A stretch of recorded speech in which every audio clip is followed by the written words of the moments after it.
ఈ మధ్య కాలంలో స్టాక్ మార్కెట్ లేదా షేర్ మార్కెట్ గురించి ఎక్కువగా వింటున్నాం కదా. అది అసలు ఏంటి, ఎలా చేయాలి, ఇలా చాలా సందేహాలు వస్తూ ఉంటాయి బిగినర్స్కి. స్టాక్ మార్కెట్ అంటే లేదా షేర్ మార్కెట్ అనగా ఒక కంపెనీ బిజినెస్ పెంచుకోవడానికి డబ్బు కావాలి అనుకోండి. అప్పుడు ఆ కంపెనీ తనలోని చిన్న చిన్న భాగాలు చేసి ప్రజలకు అమ్ముతుంది. ఆ భాగాలనే షేర్లు అంటారు. ఉదాహరణకు ఒక కంపెనీ విలువ 10 లక్షలు అనుకోండి. దాన్ని 10,000 భాగాలు విభజిస్తే ప్రతి భాగం ఒక షేర్. నువ్వు ఆ షేర్ కొంటే ఆ కంపెనీలోని చిన్న భాగం నీదైనట్టే. షేర్ మార్కెట్ లేదా స్టాక్ మార్కెట్ అంటే ఈ షేర్లు కొనే లేదా అమ్మే ప్లేస్. ఇప్పుడు అసలు విషయానికి వద్దాం. Stock market versus share market. ఒక పెద్ద నగరంలో ధనలక్ష్మి మార్కెట్ అనే ఒక భారీ మార్కెట్ ఉండేది. ఆ మార్కెట్ చాలా పెద్దది. అక్కడ చాలా రకాల వ్యాపారాలు జరిగేవి. ఒకరోజు రవి అనే అబ్బాయి అక్కడికి వెళ్ళాడు అనుకోండి. రవి ఇలా అడుగుతున్నాడు, అన్నా, ఈ పెద్ద మార్కెట్లో ఏమేమి అమ్ముతారు? అక్కడ ఉన్న ఒక పెద్ద మనిషి ఏమని చెప్పాడంటే, బాబు, ఇది స్టాక్ మార్కెట్, ఇక్కడ చాలా రకాల పెట్టుబడులు ఉంటాయి అని చెప్తాడు. పాపం రవికి ఏం అర్థం కాక అయోమయంలో పడతాడు. అది గమనించిన పెద్దాయన రవిని ఒక చిన్న సెక్షన్ దగ్గరికి తీసుకెళ్తాడు. అక్కడ బోర్డు మీద ఇలా రాసి ఉంది, ఇది షేర్ మార్కెట్.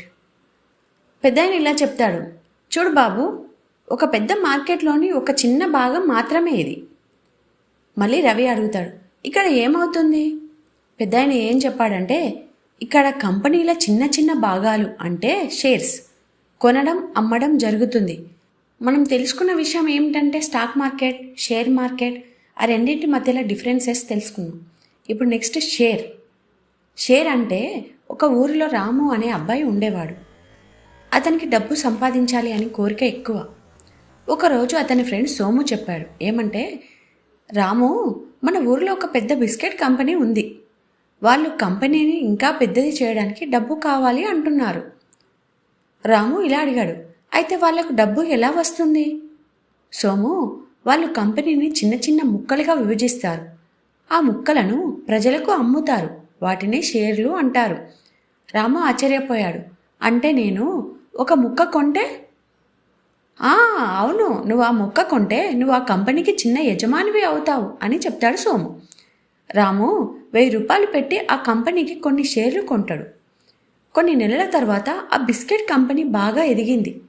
వాళ్ళ బిస్కెట్లు అన్ని ఊర్లలో అమ్ముడయ్యాయి. కంపెనీ విలువ పెరిగింది. సోము మళ్ళీ వచ్చి ఏం చెప్పాడంటే, రాము, నువ్వు 1000 రూపాయలకి కొన్న షేర్లు ఇప్పుడు 1500 అయ్యాయి. రాము ఆనందంతో, అరే, నేను ఇంట్లో కూర్చొని డబ్బు సంపాదించానా అని ఆశ్చర్యానికి గురవుతాడు. సోము నవ్వి, అవును, కానీ ఒకటి గుర్తుపెట్టుకో, కంపెనీ నష్టపోతే 1000 రూపాయల నుండి 700 కూడా అవ్వచ్చు. ఈ కథలో మనం నేర్చుకోవాల్సింది ఏమిటంటే, కంపెనీని చిన్న భాగాలుగా అమ్మేది షేర్. షేర్ కొంటే కంపెనీలో చిన్న యజమాని. కంపెనీ బాగా ఎదిగితే లాభం, కంపెనీ నష్టపోతే నష్టం. మనం నెక్స్ట్ ఎపిసోడ్లో తెలుసుకోవాల్సిన ముఖ్య విషయం ఏమిటంటే, స్టాక్ ఎక్స్చేంజ్, షేర్ కొనడం లేదా అమ్మడం జరిగే ప్లేస్ గురించి తెలుసుకుందాం.